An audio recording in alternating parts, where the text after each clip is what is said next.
Welcome back, father and son news. How you doing, Dad? I am doing great. Great. Wonderful. Another week Yes. of topics to discuss. Always.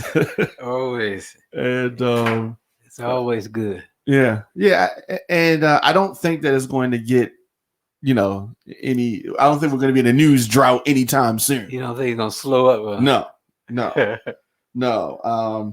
And of course, I mean, you had Labor Day, and how was your Good holiday? Yeah, mine was great. Yeah.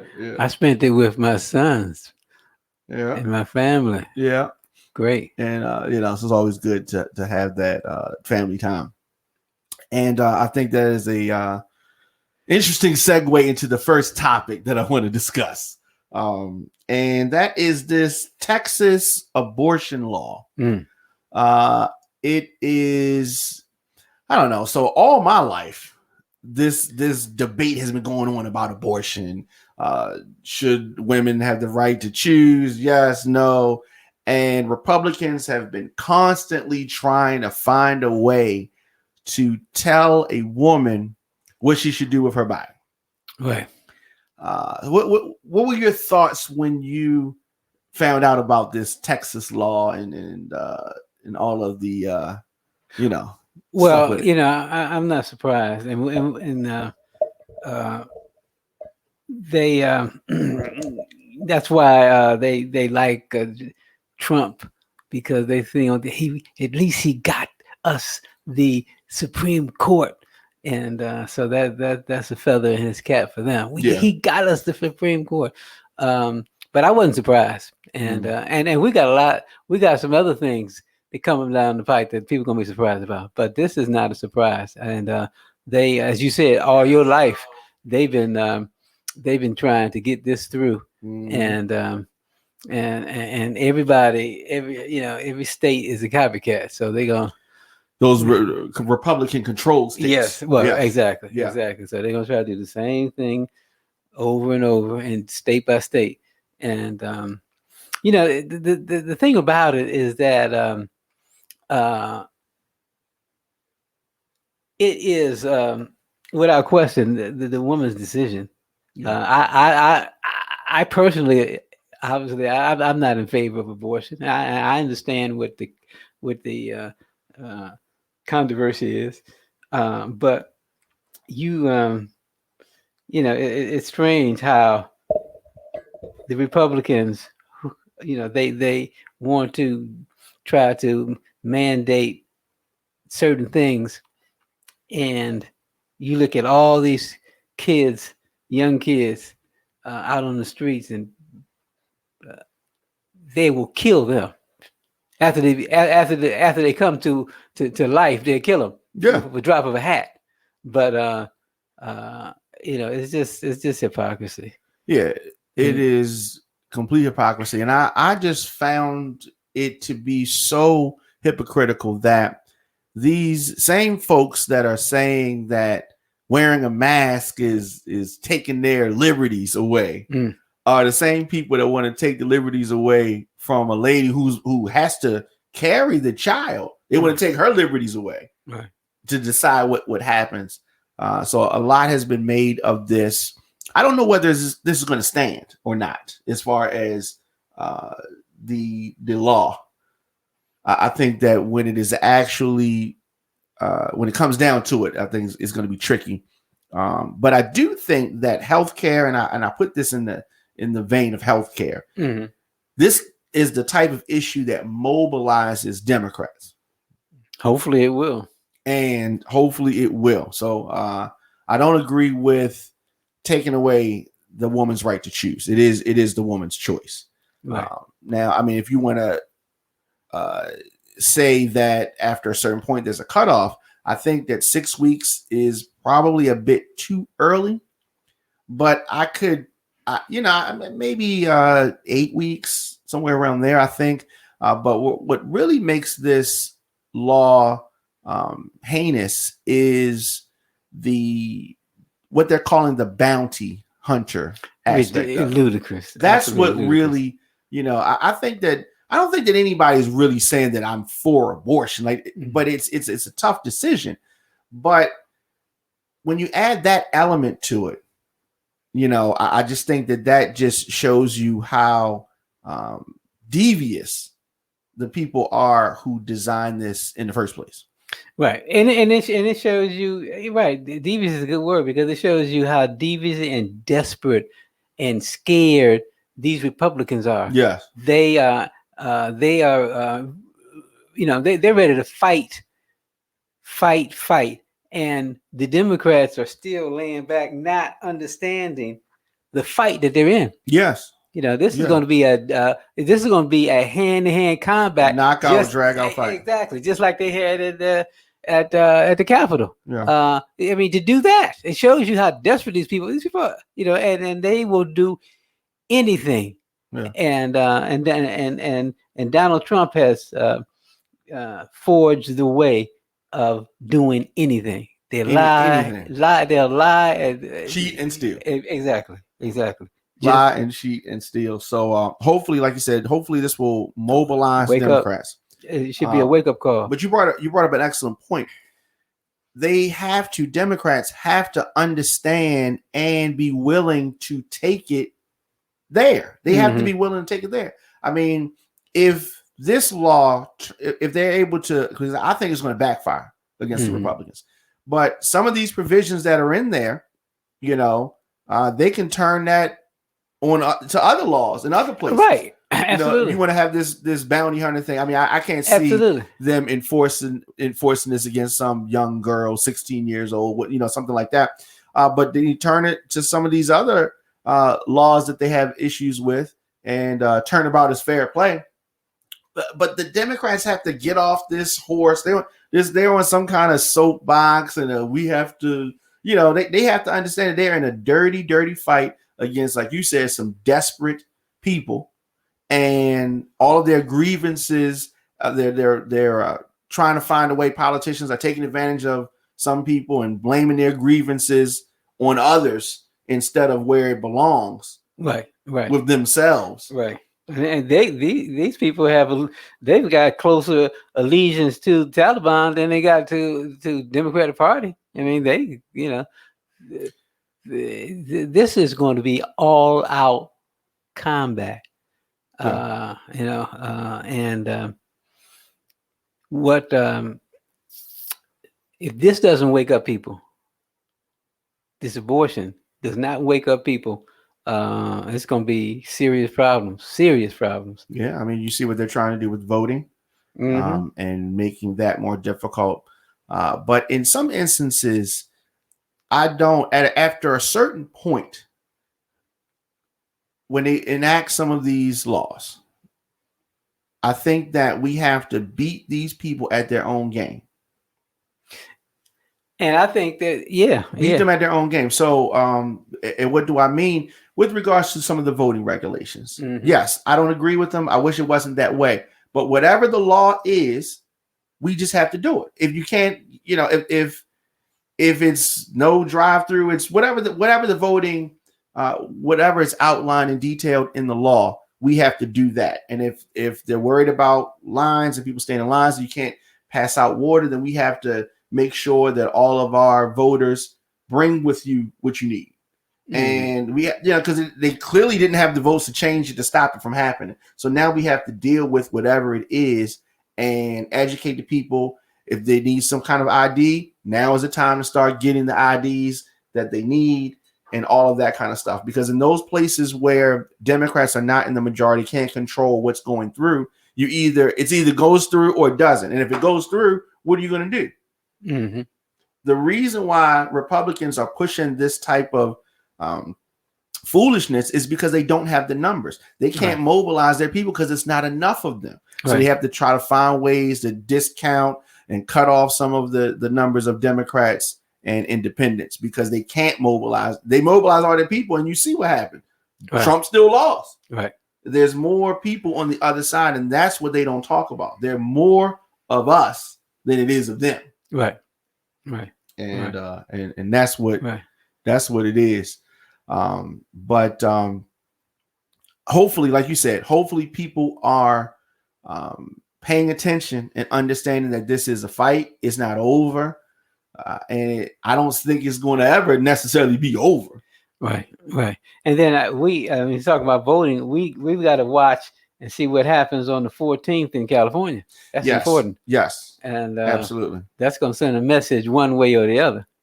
It's unfortunate and it is rare that I am pulling for Gavin Newsom in this situation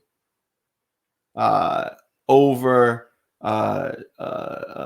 Larry Elders. Yeah. Please. Yeah. Or what's the young lady's name? Yeah. Well, I mean, I don't think that she's. You don't think she stands a chance? Yeah, she don't have a chance. Okay. She's no Arnold. They were talking to Arnold Schwarzenegger about, because when he got in, it was a recall, total recall, right? It was a recall, and that's how he was able to slide in there because of his fame and notoriety and all of that. But it's not going to work for the young lady, or the lady. Yeah. But yeah. So if this is not the first recall that they've done for him against him, Newsom. Yeah. No. Okay. I don't. Yeah, they've done others, and the thing about it is that if that governorship turns over to the Republicans, they ain't gonna never shut up. They gonna act like that was the presidency. I mean, because that's why. Yeah, and they're gonna think they're gonna start targeting some of these other places. Absolutely. That's why I'm saying that we got a lot of things to be shocked about. That's why I'm shocked about the abortion at all. And we have to realize that these people are playing hardball, and the Democrats play hardball. You got to play hardball. Yeah. If this is a baseball game, playing hardball, and you playing softball. No, they ain't playing softball. Dad, they playing wiffle ball. Right. You remember that little plastic ball? Yeah. They ain't even playing softball. They playing wiffle ball. Right. Like, this is for real. Like, this is for real. And if they just start targeting these governorships, they lose the race and then try to take them out on the back end. Or just any way necessary, by any means necessary. They're gonna do. Yeah, so we're gonna definitely continue to follow these situations and this news, and definitely looking forward to next week's California recall election. And you have the president, you have the vice president out there stumping for Gavin Newsom, and I think that this is going to really be a showcase of the power of the president, the influence of the president and the vice president, because if he loses, they're going to try to pin this as a loss for Biden and for Harris, and think that this is a foreshadow of 2022. Right, especially since there's not many states that's as blue as California. I mean, that they've been in the blue column. They've been automatic. Yeah, automatic. So, yeah, but this would be for a long time. All right, so we're going to take a break and come back and talk about Richmond and Robert E. Lee and the other Confederate traitors. Yeah. Right after this. 5 seconds.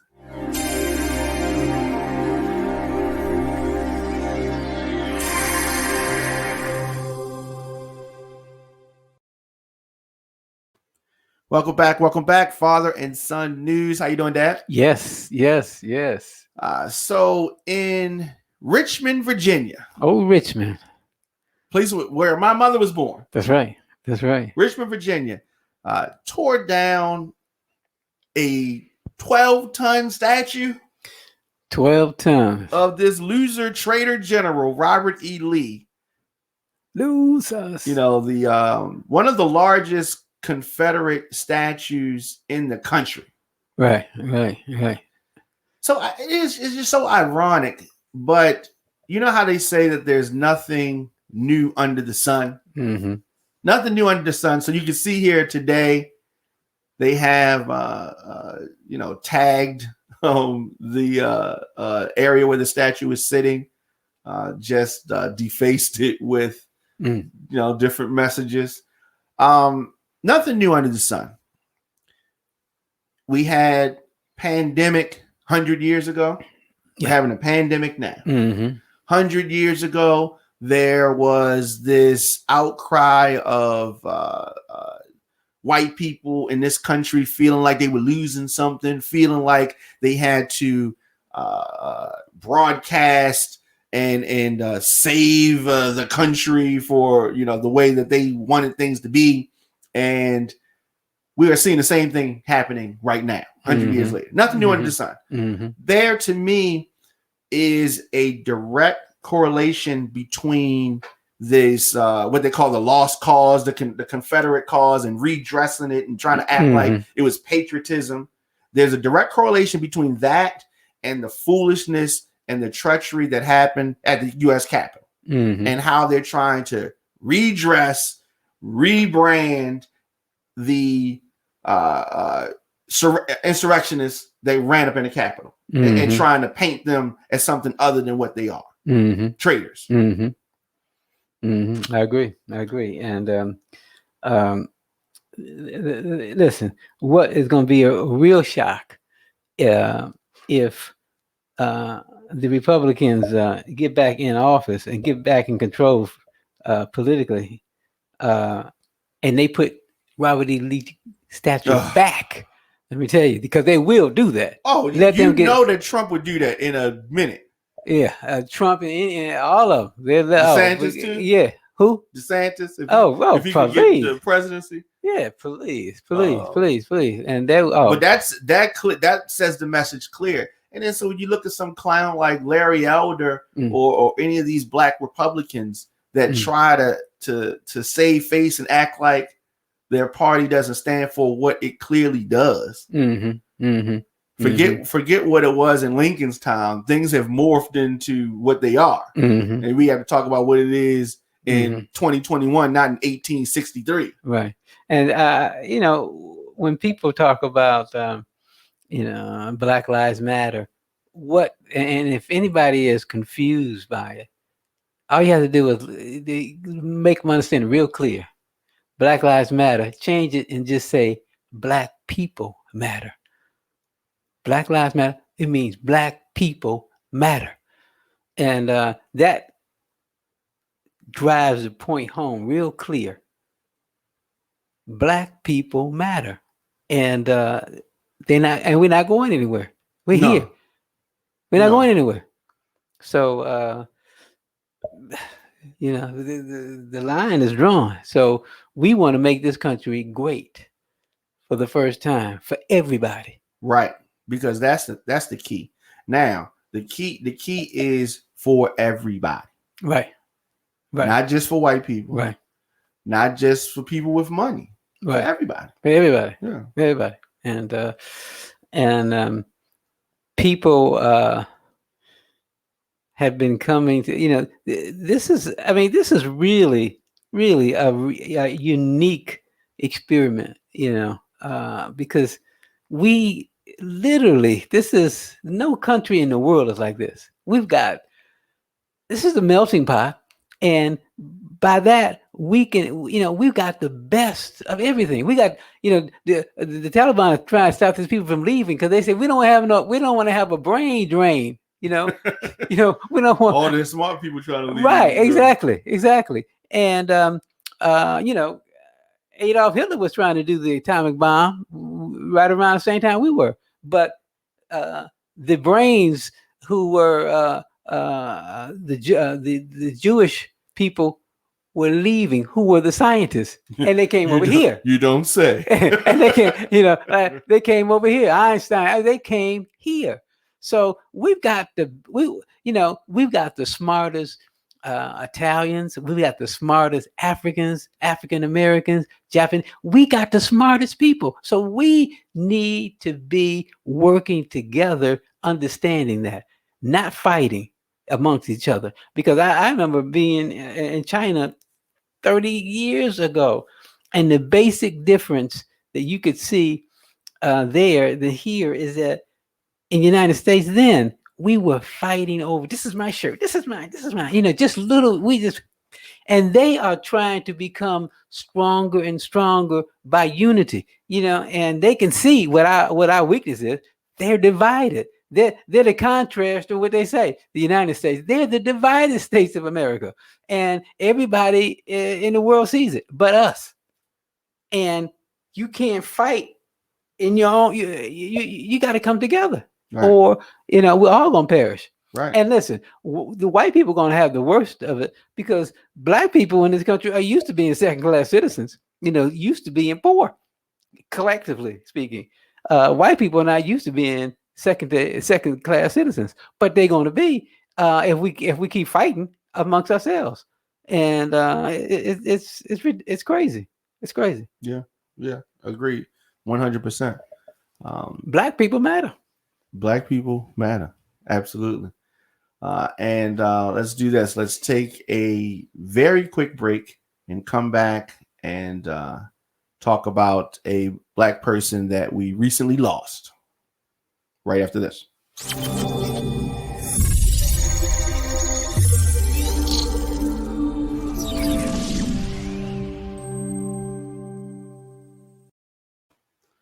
So welcome back, Father and Son News Show. Dad, how you doing? Yes. So over the weekend, we were got the unfortunate news of the passing of Michael K. Williams, actor. And what were your thoughts on this gentleman? Yeah, he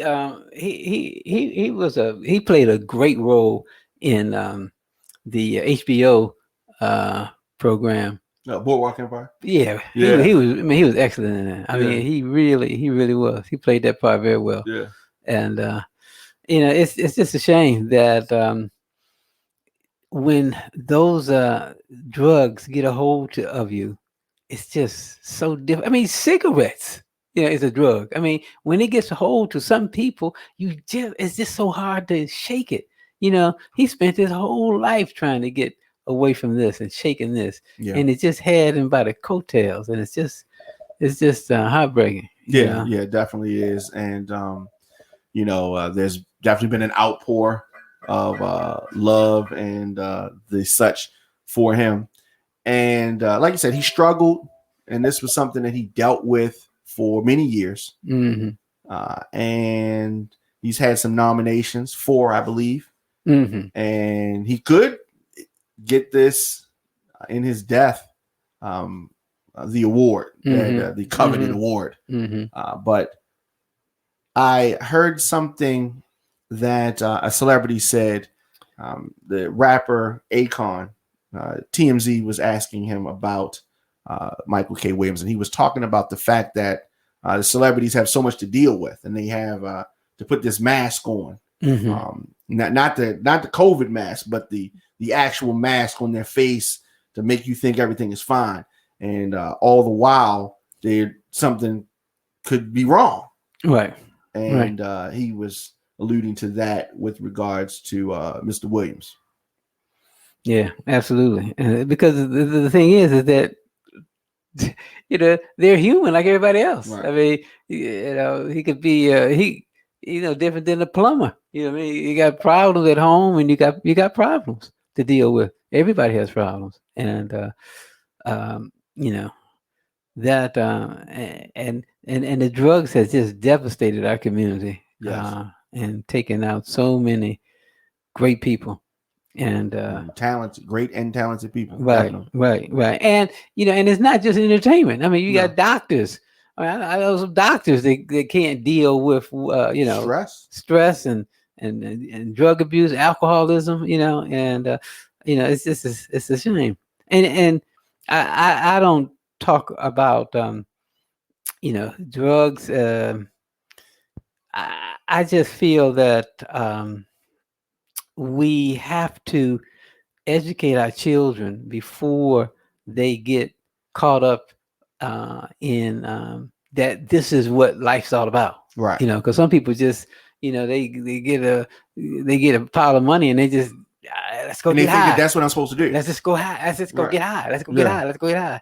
You know, and there's much more to life than just getting high. Definitely. Well said. It is. And you only get one. Wow. You only get one, and you don't know when it's over or anything. And quality of life is so important.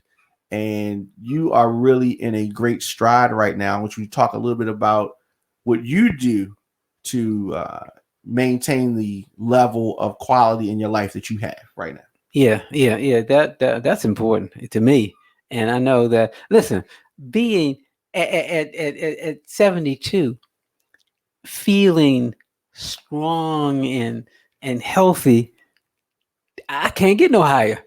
I mean, that's a natural high, Yeah. because when I feel strong, man, I feel I feel invincible. I mean, that's the greatest feeling in the world. I mean, listen, when you uh, uh, can get on top of your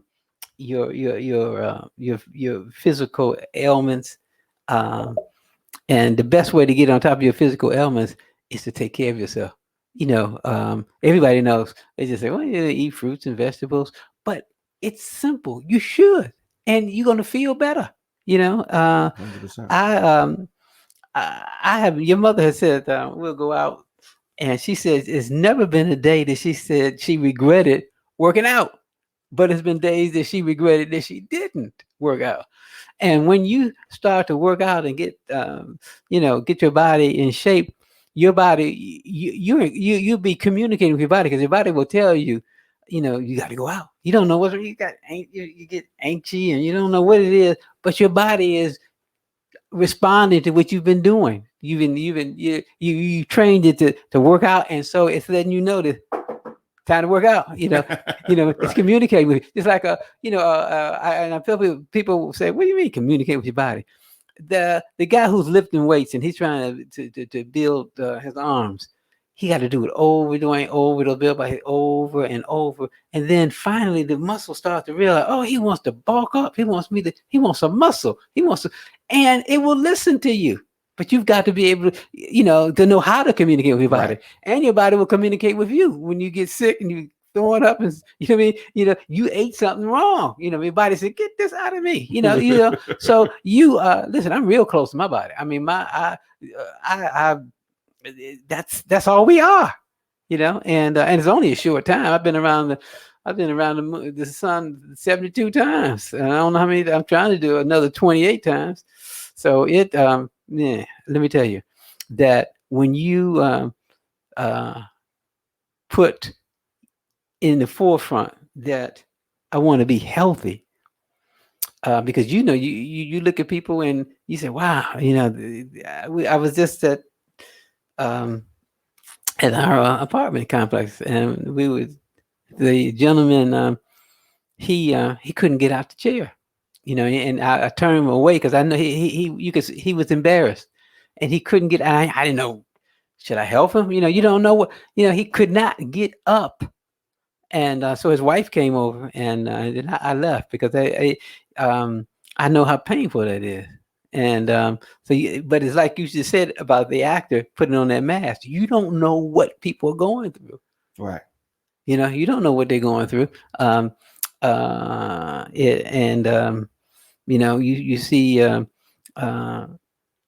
the drugs and alcohol advertising, medicine proliferated on television, and people they will do whatever it says. It's programming. It's programming. And what I found out, D, is that you've got to get in tune with yourself, and you've got to be in control. You are in charge of you. Right. You know your body better than anybody. You've been with your body 30, 40, 50, 60 years. You know your body. And you just can't do whatever somebody says on television. You can't just take this pill, take this, take that. I mean, think about it. You'll have all these pills in your body, and then you're drinking coffee, wine, whiskey, beer, smoking cigars because you got a big deal. I mean, the body's incredible. It could take a lot. But on the same token, the abuse that you give it, if you gave it and worked with it, it will work even stronger for you and healthier. So I'm a scaredy cat. I'm too scared to get weak and tired. So I keep working out because I want to keep doing what I've been doing. Real simple. I want to keep bending down, playing with my grandkids, playing with my son, playing basketball, running, jumping. I've done it all my life, so I want to keep doing it. And so I want to see if I can do it, and when I'm 100. So y'all, hopefully y'all can stay here and watch me and see if we can do it. So how can people follow what you're doing? Go to DeesBabyBoomers.com. D's, just the letter D, S, DeesBabyBoomers.com. And yeah. And that's it. That's it. Thank you as always. Hey. All right. So I'll see you next week. And we're going to be on the other side of this California debacle. Oh, that's right. We talk about that. That's right. What we can talk about next week. That's right. And, so I'm going to make a prediction that Newsom is going to prevail. Yes. I'm predicting the same thing. But we're going to know for sure next week. Hey, and if our prediction is wrong and he doesn't prevail, we going to hell. Thanks, Dad. All right.